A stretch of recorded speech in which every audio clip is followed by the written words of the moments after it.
नमस्कार. मी धोंडराम दादा गोरड 555. मी हा एक स्वाभिमानी शेतकऱ्याचा मुलगा आहे. बोशे जिल्हा परिषद गटाचे अधिकृत उमेदवार माननीय बसवराज रामगोंडा पाटील साहेब यांना प्रचंड बहुमताने निवडून द्यावी अशी माझी विनंती आहे. कारण बसवराज पाटील साहेबांची उमेदवारी ही जनतेतून आलेली आहे. कुठल्या आमदारनं किंवा खासदारनं ही कुठल्या पक्षानं उमेदवार दिलेला नाही. ही जनतेतून जनतेने उमेदवार दिलेला आहे.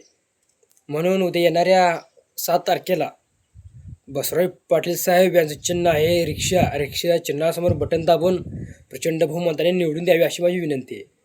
गोरगरीब जनतेसाठी लढणारा हा नेता आहे.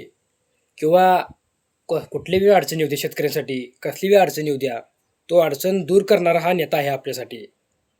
त्यामुळं बोशे गटातल्या सगळ्या शेतकऱ्यांनी बसवराज पाटील साहेबांना निवडून द्यावे अशी माझी विनंती आहे. गोरगरीब जनतेच्या गळ्यातला ताईत आहे ताईत. आम्ही देवाला विसरेल पण पाटील साहेबांना कधी विसरणार नाही. आणि उद्या येणाऱ्या 9 तारखेला गुलाल हा आमचाच असेल. धन्यवाद.